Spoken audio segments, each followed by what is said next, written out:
اذ قال ربک للملائکہ، یہ آیہ مبارکہ لفظ اذ سے شروع ہو رہی ہے۔ وَإِذْ قَالَ، واو کا معنی تو اور ہے، واو استنافیہ ہے۔ اذ کا کیا معنی؟ لفظ اذ اور اذا یہ دو قرآن مجید میں استعمال ہوتے ہیں۔ لفظ اذ ذال کے ساتھ جب بھی استعمال ہو، یہ دراصل کسی واقعہ کی یاد دہانی کے لیے استعمال ہوتا ہے۔ اب یاد کرے فلاں واقعہ، فلاں بات یاد کرے، ٹھیک ہے، کوئی بات یاد دہانی کروانی ہو، یاد دلوانا ہو، تو تب لفظ اذ استعمال ہوتا ہے کہ وہ وقت یاد کریں جب یہ بات ہوئی تھی۔ یہ جو لفظ ہے نا اذ، یہ جہاں بھی قرآن پاک میں آئے گا، اس سے پیچھے قرآن پاک میں ایک لفظ ہمیشہ وہ چھپا ہوا ہوتا ہے، وہ لکھا نہیں ہوتا قرآن پاک میں، لیکن مفسرین کرام فرماتے ہیں کہ وہ وہاں پر محذوف ہوتا ہے، یعنی اسے لکھنے کی ضرورت نہیں ہوتی، لیکن اس کا لفظ کا ترجمہ کیے بغیر آپ اس آیت کو سمجھ نہیں سکتے۔ وہ لکھا ہوا نہیں ہوتا، لیکن ترجمہ کرتے ہوئے وہ ہمیشہ آتا ہے۔ وہ لفظ ہے اذکر، اس وقت کو یاد کیجئے، اذ قال ربک للملائکہ، جب آپ کے رب نے فرشتوں کو کہا، اس وقت کو یاد کیجئے۔ یہ خطاب تاجدار انبیاء صلی اللہ علیہ وآلہ وسلم سے ہو رہا ہے۔ میرے محبوب صلی اللہ علیہ وسلم، آپ اس وقت کو یاد کیجئے جب آپ کے رب نے فرشتوں کو کہا کہ میں زمین پر خلیفہ بنانے لگا۔ آپ یاد کیجئے، یہ حضور کو کہا جا رہا ہے۔ سوال یہ پیدا ہوتا ہے کہ تاجدار انبیاء صلی اللہ علیہ وآلہ وسلم کی بعثت وہ تو سب کے بعد ہوئی، تو حضور علیہ الصلوۃ والسلام کے ساتھ یہ خطاب کیسے؟ اور آپ یاد کیجئے، اگلا بندہ اس کے ساتھ یوں کلام کیا ہی اس لیے جاتا ہے تاکہ جس واقعہ کی طرف اشارہ کیا جا رہا ہے وہ آدمی بھی اس سے واقف ہوتا ہے۔ اگر وہ آدمی اس واقعہ سے واقف نہ ہو تو کوئی بھی بندہ اپنا کلام اس طرح نہیں کرتا یہ آپ وہ وقت یاد کریں، ٹھیک ہے نا۔ میں آپ کو کہوں بھئی آپ یاد کریں 2012 میں یہاں پر جو کارپیٹ ہے وہ سرخ رنگ کا تھا، بھائی صاحب میں آپ کو کہوں یا آپ یاد کریں، کیا ایسا نہیں تھا؟ یہاں محراب لگی ہوئی تھی اس طرح،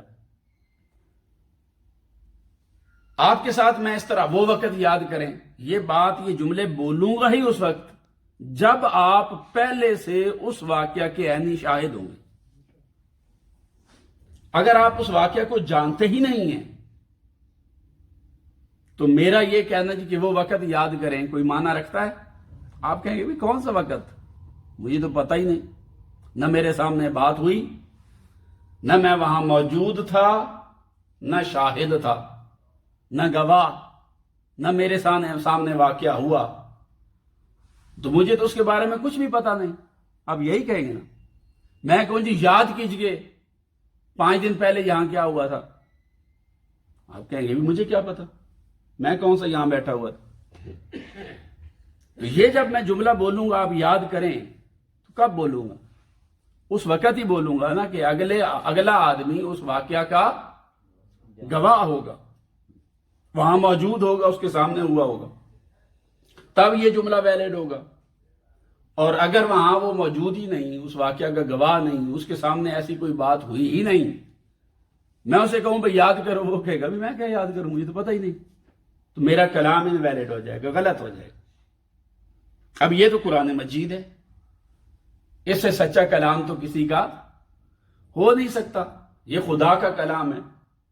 من اصدق من اللہ قیلا، اللہ سے بڑھ کر سچا کون ہے؟ یہ اس کا کلام ہے، اور وہ فرما رہا ہے اذ قال ربک للملائکہ، میرے محبوب وہ وقت یاد کریں جب آپ کا رب ملائکہ سے کہہ رہا تھا، حضور کو کہا آپ یاد کریں۔ اگر تو حضور اس وقت موجود ہی نہیں پھر رب یہ کہہ رہا ہے تو اس کا مطلب ہے یہ کلام غلط ہے. بھئی حضور ایک واقعہ کے نہ گواہ، نہ وہاں موجود، نہ شاہد، آپ وٹنس ہی نہیں ہیں کسی چیز کے. کہنے والا کہہ سکتا ہے بھی آپ تو سارے پیغمبروں کے بھی بعد میں آئے.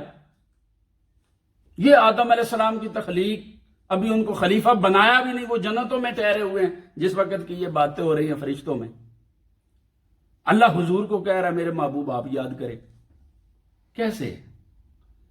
اگر تو حضور اس واقعہ کے گواہ نہیں تو پھر معاذ اللہ کلام غلط ہے، قرآن غلط ہے. اور اگر آپ کہتے ہیں قرآن صحیح ہے اور واقعتاً صحیح ہے تو پھر ایک ہی ممکن باقی رہ جاتی ہے کہ اس کائنات ہست و بود میں جو کچھ بھی ہوا ہے یہ سارا کچھ تاجدار انبیاء صلی اللہ علیہ وسلم کی نگاہوں کے سامنے ہوا. چاہے وہ آدم علیہ السلام کا وجود ہو، وہ عالم ارواح ہو، وہ جنات کا وجود ہو، فرشتوں کا وجود ہو، لوح و قلم ہو، عرش ہو، فرش ہو، حضور کے پہلے کی امتیں ہوں یا قیامت تک کے بعد کے ہونے والے احوال ہوں، کوئی بھی چیز آقا علیہ الصلوۃ والسلام کی چشم نبوت سے مخفی نہیں ہے. ہر چیز حضور کے سامنے، اور قرآن مجید اس پر گواہ ہے خود. اگر آقا علیہ الصلوۃ والسلام کے سامنے نہ ہوتی یہ ساری کائنات تو قیامت والے دن حضور علیہ الصلوۃ والسلام سارے نبیوں پر بھی گواہ آئیں گے اور ساری امتوں پر بھی گواہ بن کر آئیں گے. جو آپ سے پہلے آدم علیہ السلام سے عیسیٰ تک علیہم السلام جو پیغمبر گزرے، قیامت والے دن وہ اللہ رب العزت کی بارگاہ میں کہیں گے کہ باری تعالیٰ ہم نے اپنی نبوت کا پیغام تیرے بندوں تک، مخلوق تک پہنچا دیا تھا. اللہ پاک فرمائے گا ٹھیک ہے گواہ لے کر آؤ، تم نے پہنچایا تھا. وہ کس کو گواہ لے کر آئیں گے؟ حضور کو گواہ لے کر آئیں. آدم علیہ السلام کے گواہ بھی حضور ہیں، ابراہیم علیہ السلام اور نوح اور عیسیٰ علیہ السلام تک سب پیغمبروں کے گواہ حضور ہوں گے. قرآن کہتا ہے وَكَيْفَ إِذْ جِئْنَا بِكُلِّ أُمَّةٍ بِشَهِيدٍ، وہ کیا منظر ہوگا میرے محبوب کہ ہم ہر امت میں یہ گواہ لے کر آئیں گے. ہر پیغمبر اپنی امت پر گواہ ہوگا، وہ اپنی امت کی گواہی دے گا کہ میرے مولا میں نے ان تک تیری توحید کا پیغام پہنچایا ہے. جب امت انکار کرے گی تو گواہی اس امت کا پیغمبر دے گا، مگر جب پیغمبروں کو گواہی کی ضرورت پیش آئے گی وَجِئْنَا بِكَ عَلَىٰ هَٰؤُلَاءِ شَهِيدًا، فرماتا ہے میرے محبوب سارے رسولوں پر میں آپ کو گواہ لے کر آؤں. اور گواہ میں، گواہی کے اندر یہی چیز ہوتی ہے کہ گواہ ہوتا ہی وہ ہے جو عینی شاہد ہے. اگر کوئی بندہ کسی واقعہ کا عینی شاہد نہیں ہے اس کی گواہی معتبر نہیں ہوتی. مثلا کسی جگہ کوئی واقعہ ہوا، وہاں ایک آدمی موجود ہے، وہ ساری چیز سن رہا ہے، اندھا ہے، اس کی آنکھیں نہیں ہیں، بینائی نہیں، اس نے سب کچھ سنا. وہ جج کے سامنے جا کر کہے جی جہاں واقعہ ہوا میں وہاں موجود تھا، میں نے یہ آوازیں تو سنی ہیں، میری آنکھیں نہیں ہیں، تو میں گواہی دیتا ہوں. جج کہے گا تمہاری گواہی قابل قبول نہیں ہے. تو قبولیت گواہی میں بصارت ضروری چاہیے.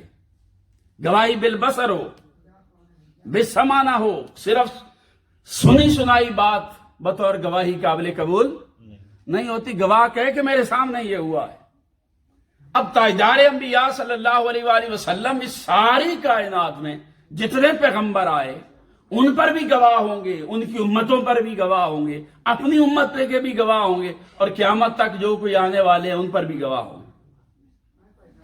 اس لیے اللہ رب العزت نے یہ ساری کائنات تاجدار انبیاء صلی اللہ علیہ وسلم کے سامنے بنائی. یہاں پر مفسرین کرام نے لفظ اذ جو آیا اس پر مختلف تعبیرات پیش کی ہیں. کچھ نے یہ کہا جی کہ ممکن ہے کہ اللہ رب العزت نے حضور علیہ الصلوۃ والسلام کو یہ جو آدم علیہ السلام کو خلیفہ بنانے کی اور ملائکہ کی گفتگو ہے اس کے بارے میں پہلے سے وحی میں بتا دیا ہوں، اور اب دوبارہ وحی اتار کے کہا ہوگا کہ میرے محبوب یاد کریں اس بات کو. تو پہلے بتایا ہوا ہوگا وحی اتار کر، اب دوبارہ جب اتارا یاد کر اس بات کو، تو مطلب ہے وہ بات جو میں نے تجھے پہلے بتائی تھی. کچھ مفسرین کرام نے کہا کہ یہ بات ہو سکتی ہے، مگر اس کی کوئی شہادت قرآن و سنت میں اور حدیث میں موجود نہیں کہ اللہ نے پہلے کوئی وحی اتار کے کسی واقعے کے بارے میں بتایا ہو اور دوبارہ پھر وحی اتارے اور پھر اس واقعے کا تذکرہ کرے۔ ایسی کوئی شہادت موجود نہیں۔ کچھ لوگوں نے کہا کہ چونکہ اللہ پاک کی وحی جو ہے یہ اس سے علم یقین ہوتا ہے، یقینی علم ہوتا ہے، اس وحی کی بات کو جھٹلایا نہیں جا سکتا، وہ خدا کا کلام ہوتا ہے اور وہ یقینی علم ہوتا ہے، اور علم بالوحی کو یقینی کیفیت کی بنیاد پر اللہ پاک نے یہ انداز اختیار کیا ہے کہ میرے محبوب وہ وقت یاد کیجئے، بے شک حضور نے پہلے دیکھا نہیں تھا، چونکہ وحی میں آ گیا اس لیے کہا جا رہا میرے محبوب وقت یاد کرے۔ ہم کہتے ہیں کہ اگر یہ معنی مراد لے لیا جائے تو لفظ اذ کا کیا معنی ہے؟ یاد کرو اس بات کو، لہذا یہ معنی بھی درست نہیں ہے کہ بس یہ وحی سے علم یقینی استعمال ہوتا ہے، تو یہ بات درست نہیں ہے۔ پھر لفظ اذ لانے کا کیا مطلب تھا؟ اللہ رب العزت محتاج تو نہیں تھا، وہ جس طرح چاہتا کلام کوئی اور اختیار کر لیتا۔ لفظ اذ جو لے کر آیا کہ آپ یاد کریں، لفظ اذ اس بات کا تقاضا کرتا ہے کہ جو واقعہ آگے بیان ہو رہا ہے تاجدار انبیاء صلی اللہ علیہ وآلہ وسلم اس کے عینی شاہد ہوں۔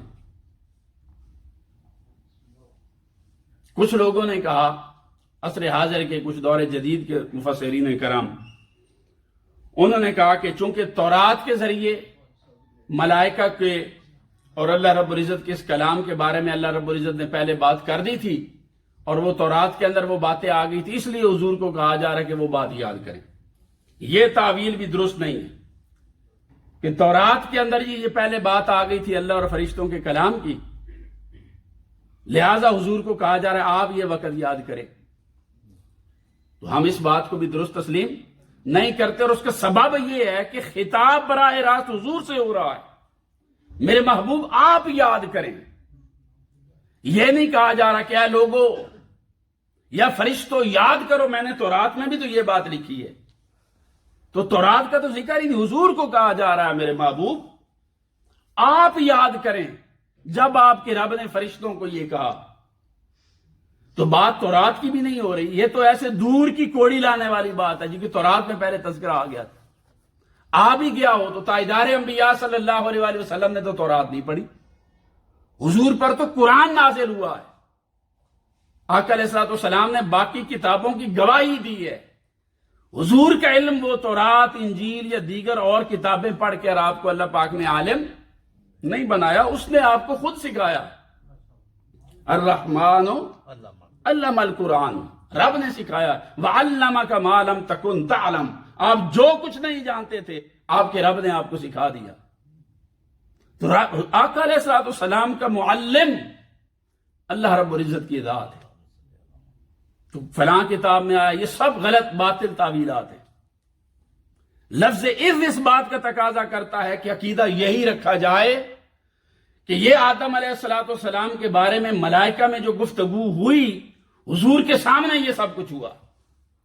اگر حضور کے سامنے یہ سب کچھ ہوا پھر سوال یہ پیدا ہوتا ہے کہ یہ کہاں ہوا، کیونکہ کائنات میں تو حضور بعد میں آئے، پھر یہ کہاں پر یہ کلام ہو رہا، کس جگہ پر یہ گفتگو کس مقام پر ہو رہی ہے؟ اس کا جواب یہ ہے کہ عالم ارواح میں یہ ساری گفتگو ملائکہ کے ساتھ اللہ رب العزت فرما رہا ہے، اور حضور علیہ الصلوۃ والسلام کو عالم ارواح کے اندر بھی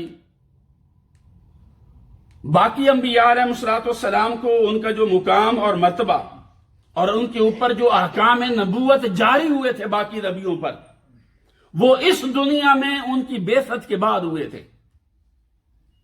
ہر پیغمبر پر نبوت کے احکامات جو جاری ہوئے وہ اس دنیا میں ہوئے اور اس نبی کی بعثت کے بعد ہوئے۔ آقا علیہ الصلوۃ والسلام پر نبوت کے احکامات عالم ارواح میں جاری ہو گئے تھے، یہ حضور کا اختصاص ہے، عالم ارواح میں جاری ہو گئے تھے اور سب کچھ حضور کے سامنے ہو رہا تھا۔ پھر وہاں پر یہی وجہ ہے کہ تاجدار انبیاء صلی اللہ علیہ وآلہ وسلم فرماتے، حضرت ابو ہریرہ رضی اللہ تعالیٰ عنہ راوی، آقا علیہ الصلوۃ والسلام سے پوچھا گیا، متی وجبت لک النبوۃ یا رسول اللہ، یا رسول اللہ آپ بتائیں آپ کے لیے نبوت کب سے واجب ہوئی، کب سے واجب ہو گئی نبوت آپ کے لیے؟ قال آدم بین الروح والجسد، حضور علیہ السلام نے فرمایا میرے لیے اس وقت سے نبوت واجب ہے جب آدم علیہ السلام ابھی روح اور جسم کی درمیانی حالت میں تھے، ابھی روح جسم میں داخل بھی نہیں ہوئی تھی، خمیر اٹھایا جا رہا تھا، ابھی تخلیق آدم اپنے مراحل سے گزر رہی تھی۔ کنت نبیا، میں اس وقت بھی نبی تھا۔ اسی طرح آقا علیہ السلام نے مختلف الفاظ کے ساتھ، حضرت میسرہ کے الفاظ ہیں، کنت نبیا وآدم بین الروح والجسد، میں اس وقت بھی نبی تھا جب آدم علیہ السلام روح اور جسد کی درمیانی حالت میں تھے۔ ایک صحابی نے پوچھا یا رسول اللہ متا استنبئت، آپ کو کب نبوت عطا کی گئی، آپ کب سے نبی ہیں؟ حضور نے فرمایا وآدم بین الروح والجسد، آدم علیہ السلام روح اور جسم کی درمیانی حالت میں تھے، اس وقت بھی مجھے شرف نبوت عطا کیا جا چکا تھا۔ مطلب یہ کہ باقی سارے انبیاء علیہ السلام پر احکام نبوت اس دنیا میں ان کی بعثت کے بعد جاری ہوئے ہیں، تاجدار انبیاء صلی اللہ علیہ وآلہ وسلم پر احکام نبوت عالم ارواح میں جاری تھے۔ جو کچھ یہاں ہونا تھا وہ سب کچھ حضور کو وہاں دکھایا جا چکا تھا۔ ایک مقام پر اللہ پاک نے فرمایا اذ اخذ اللہ میثاق النبیین، یہاں پر بھی لفظ اذ آیا ہے۔ میرے محبوب وہ وقت یاد کیجئے جب آپ کا رب فرشتوں سے میثاق لے رہا تھا، عہد لے رہا تھا، لما آتیتکم من کتاب و حکمہ، جب آپ کا رب انبیاء کی روحوں سے میثاق لے رہا تھا، فرشتوں سے نہیں۔ اذ اخذ اللہ میثاق النبیین، عالم ارواح میں اللہ پاک نے سارے نبیوں کی روحوں کو جمع کیا، اور روحوں کو جمع کر کے اللہ رب العزت نے ان سے عہد لیا، میثاق لیا کہ میں تمہیں نبوت دوں گا، رسالت دوں گا۔ لما آتیتکم من کتاب و حکمہ، تمہیں کتاب عطا کی جائے گی، حکمت دی جائے گی، اور تمہیں میں مختلف علاقوں میں نبوت و رسالت کا شرف دے کر بھیجوں گا۔ جب تم سارے جا چکو گے تو سب سے آخر میں اپنے محبوب علیہ السلام کو بھیجوں گا۔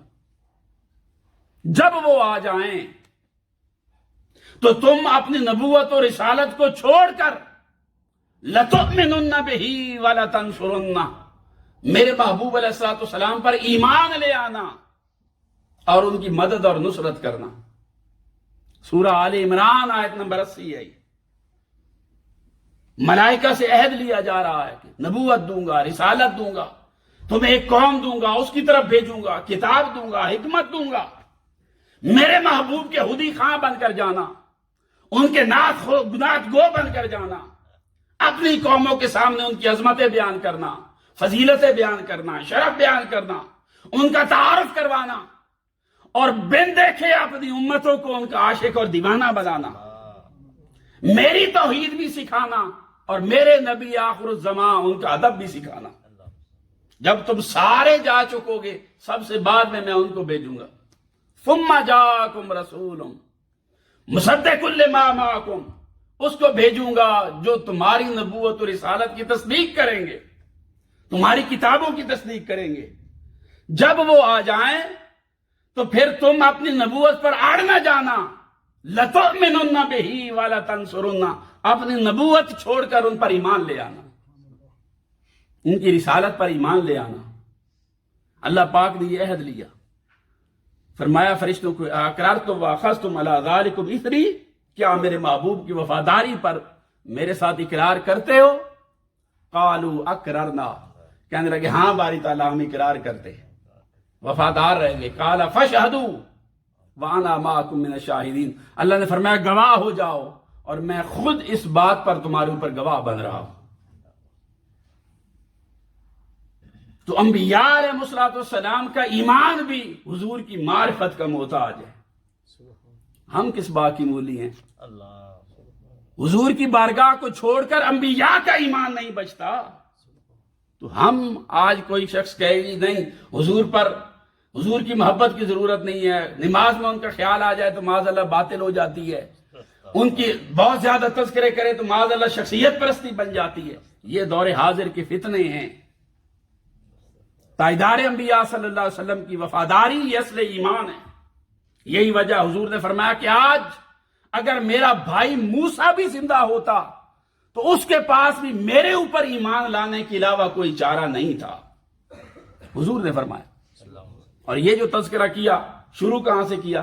اذ اخذ اللہ، میرے محبوب آپ یاد کریں جب اللہ رب العزت نے عالم ارواح میں آپ کی وفاداری کا فرشتوں سے حلف لیا تھا۔ اس لیے میں نے کہا یہ سارا جو حلف ہوا یہ ہوا عالم ارواح کے اندر ہے، یہ آیت اس کی دلیل ہے۔ یہ فرشتوں کے درمیان جو اللہ رب العزت کی گفتگو ہو رہی ہے یہ عالم ارواح میں ہو رہی ہے کہ فرشتے گواہ تھے اس بات کے کہ حضور علیہ الصلوۃ والسلام کے نور سے کائنات کے نور عطا فرمایا گیا، حضور کے نور سے اس کائنات کو وجود بخشا گیا۔ آقا علیہ الصلوۃ والسلام پہلا نقش ہے اس کائنات کا۔ یہی وجہ حضرت شاہ ولی اللہ محدث دہلوی رحمۃ اللہ علیہ فرماتے ہیں ففاد علی روحی من روحہ الکریمۃ الصورۃ المثالیہ التي كانت قبل ان یوجد فی عالم الاجسام۔ فرماتے ہیں کہ آقا علیہ الصلوۃ والسلام کی روح طیبہ میری روح پر مثالی صورت میں جلوہ گر ہوئی، میری روح کے اوپر مثالی صورت کے ساتھ جلوہ گر ہوئی، جس میں عالم اجسام میں جیسے عالم اجسام میں آنے سے پہلے روح موجود تھی۔ تو عالم مثال جیسے ہوتا ہے، عالم مثال سمجھتے ہیں نا، عالم مثال خود کوئی وجود نہیں رکھتا، عالم مثال خود کوئی وجود نہیں رکھتا۔ عالم مثال یوں ہے کہ ایک عالم ہے، وہ عالم امر ہے، عالم امر۔ جس عالم میں ہم رہ رہے ہیں اس کو عالم خلق کہتے ہیں۔ عالم امر اور عالم خلق، عالم خلق وہ ہے جس کے اندر ہم زندہ ہیں، اس کو عالم شہادت بھی کہتے ہیں، اس دنیا کو عالم ناسوت بھی کہتے ہیں۔ عالم خلق اس لیے کہتے ہیں کہ اس عالم کے اندر جو کچھ بھی ہے وہ اپنے وجود میں عناصر کا محتاج ہے، مٹی سے بنا ہے، ہوا سے بنا، مختلف عناصر ہر چیز کے وجود کے اندر استعمال ہوئے۔ یہ عالم خلق ہے جو مختلف مادی عناصر سے وجود فروغ پذیر ہے، جس کو مادی عناصر سے وجود دیا گیا۔ ایک عالم امر ہے کہ وہاں اللہ رب العزت جب کسی شے کو وجود دینا چاہتا ہے تو وہ عناصر کا محتاج بھی نہیں ہے۔ اذا اراد شیئا ان یقول له کن فیکون، جب کسی شے کا ارادہ کرتا ہے وہ کہتا ہے کہ ہو جا تو وہ شے ہو جاتی۔ جہاں صرف اللہ کے حکم سے چیز ہست سے بود ہو جائے، عدم سے وجود میں آ جائے، نہ ہونے سے ہو جائے، اس کائنات کو عالم امر کہتے۔ ہر چیز اللہ کے امر کے ساتھ قائم ہے، جڑی ہوئی ہے، وہ جو چاہتا ہے بس امر دیتا ہے اور ہو جاتی۔ اذا اراد شیئا ان یقول له کن، لفظ کن سے چیزیں وجود پاتی، وہ عالم امر ہے۔ اور عالم خلق یہ ہے جس میں عناصر استعمال کرتا ہے اللہ پاک چیزوں کو وجود دینے کے لیے۔ یہ دو عالم یہ حقیقت ہے، اور عالم مثال وہ حقیقت نہیں ہے۔ عالم مثال میں اللہ رب العزت عالم امر کی کسی حقیقت کو ظاہری شکل اور صورت کی شکل میں کسی بندے کے اوپر آشکار کر دیتا ہے۔ جس طرح شیشہ ہوتا ہے، شیشہ آپ حقیقت ہیں، انسان ایک عالم ہے، اور وہ جو شیشے کے اندر آپ کو نظر آتا ہے وہ عالم مثال ہے۔ یہ ہے تو وہاں پر نظر آتا ہے۔ عالم مثال میں صرف پکچر تصویر بنا کر دکھا دی جاتی، اس کو عالم مثال کہتے ہیں۔ حضرت شاہ ولی اللہ محدث دہلوی فرماتے ہیں کہ آقا علیہ الصلوۃ والسلام کی روح میری روح کے اوپر عالم مثال کے اندر جلوہ گر ہوئی ہے، یعنی میری روح نے عالم مثال میں حضور کی روح کو ایسے دیکھا ہے کہ جیسے میں شیشے کے سامنے کھڑا ہوتا ہوں تو مجھے اپنا وجود نظر آتا ہے۔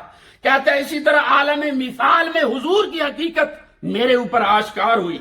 جب میرے اوپر آشکار ہوئی تو اللہ رب العزت نے تخلیق آدم سے پہلے جو فیض آقا علیہ الصلوۃ والسلام کا جاری فرمایا تھا مجھے وہ ساری چیزوں کا مشاہدہ فرما دیا، مشاہدہ کروا دیا، وہ سب عالم ارواح کے اندر تھا۔ تو عالم ارواح میں یہ ملائکہ کے ساتھ اللہ رب العزت کا کلام ہو رہا. اذ قال ربک للملائکہ انی جاعل فی الارض خلیفہ. اللہ عالم ارواح میں فرشتوں کو کہہ رہا ہے کہ میں ایک خلیفہ بنانے لگا ہوں. اور اللہ پاک نے نام نہیں لیا کہ کس کو بناؤں گا، نہ جن کا نام لیا، نہ فرشتے کا نام، نہ آدم علیہ السلام کا نام لیا. صرف ارادے کا اظہار فرمایا میں خلیفہ بنانے لگا ہوں. اس ارادے کے اظہار پر فرشتے بول پڑے باری تعالیٰ اتجعل فیہا من یفسد فیہا، تو ایسے شخص کو خلیفہ بنائے گا جو فساد بپا کرے گا. سوال تو بنتا تھا کہ اللہ پاک پوچھ سکتا تھا ملائکہ میرے فرشتوں میں نے تو نام ہی نہیں لیا ابھی تک کہ میں نے کس کو بنانا ہے، نہ تو میں نے تمہارا نام لیا ہے، نہ جنات کا نام لیا، نہ آدم کا نام لیا ہے. میں نے تو صرف اتنا کہا ہے میں خلیفہ بنانے لگا ہوں. تم کیوں کہہ رہے ہو کہ وہ قتل و غارت گری کرے گا؟ تمہیں کیسے پتا چلا کہ انسان کو ہی بناؤں گا؟